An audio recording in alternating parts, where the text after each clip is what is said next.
Bonjour à tous et bienvenue sur ma chaîne dédiée aux investissements et au trading.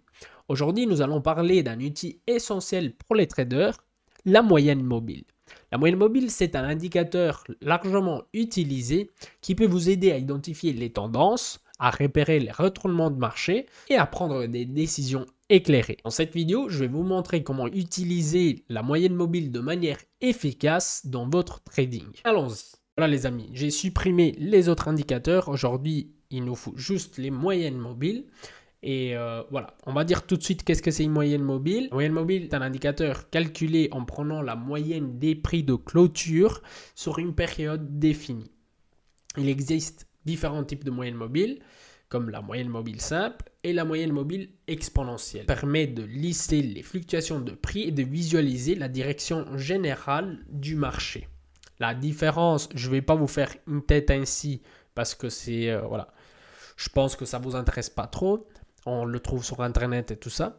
Mais en gros, la différence entre les deux moyennes mobiles, c'est la façon dont ils calculent les valeurs moyennes. Donc, la moyenne mobile simple, pour vous dire une chose, prend les 10 dernières bougies et elle donne le même poids à chaque bougie, alors que la moyenne mobile exponentielle, elle donne plus de poids, donc plus de valeur aux bougies plus récentes. Voilà, ça c'est la principale différence. Et donc la moyenne mobile exponentielle est plus utilisée parmi les traders que la moyenne mobile simple. Parce que comme elle donne beaucoup plus de valeur aux dernières bougies, elle est plus rapide. Et donc, comme les traders ont besoin de plus de rapidité pour prendre des décisions, surtout à court terme. Donc les moyennes mobiles, comme vous pouvez voir, moi j'en ai deux ici dans le graphique. Pourquoi j'en utilise deux? Parce que c'est pour, je vais vous expliquer à la fin, mais c'est ma stratégie. J'ai besoin de deux moyennes mobiles pour comprendre encore mieux. Et généralement, on utilise les moyennes mobiles pour définir la tendance, enfin pour identifier plutôt la tendance. Lorsque la moyenne mobile elle est en dessous du prix, donc le prix il est au-dessus justement de la moyenne mobile, c'est une tendance haussière. Donc vous pouvez voir ici, elle est tout le temps au-dessus. Parfois elle descend, mais après elle va rapidement se rattraper. Et donc là, on a une tendance haussière. Moi, j'en ai deux. Pourquoi? Parce que j'ai des autres indicateurs qui vont avec. Dans ma stratégie, j'ai des autres indicateurs. Et quand il y a beaucoup de force dans le marché, donc quand un mouvement, quand l'impulsion, elle est, enfin, il y a beaucoup de force dans le marché, la moyenne mobile, enfin, le prix suit la moyenne mobile la plus rapide. Donc, dans mon cas, la moyenne mobile a 10 périodes. Quand il y a moins de force ou qu'elle fait un retracement, elle retrace sur la moyenne mobile à 55 périodes. Comme vous pouvez voir ici, par exemple, on est dans une tendance haussière, baissière. Après, et par exemple, ici, donc impulsion, retracement sur la moyenne mobile à 55 périodes. Impulsion, encore une fois, retracement sur la moyenne mobile à 55 périodes. Et ainsi de suite. Parfois, ça peut descendre un peu plus bas, mais l'important c'est qu'elle retourne, elle rentre de nouveau dans le... Voilà, et elle va au-dessus de la moyenne mobile. Regardez comme on peut voir ici aussi, par exemple. Ici, on était dans une tendance haussière. Dès que le prix va en dessous de la moyenne mobile, ben, on commence une tendance baissière, à la baisse. Et donc voilà. Et donc c'est un indicateur qui nous permet de voir la tendance du marché. Et ça, c'est une chose très importante.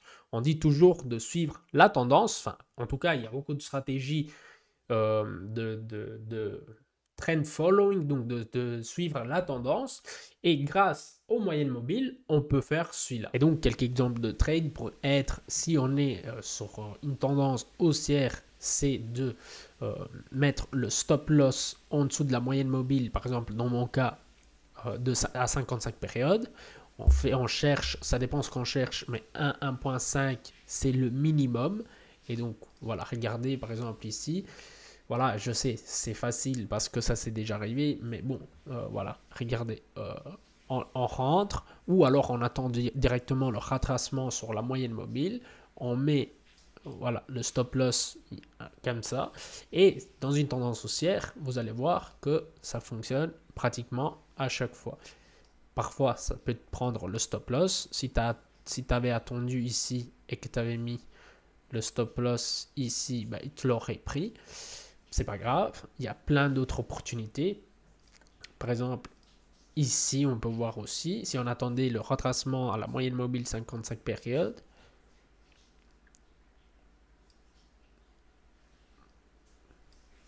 un 1.5, même un peu plus, bah, il l'aurait pris. Et puis, il se serait cassé la gueule.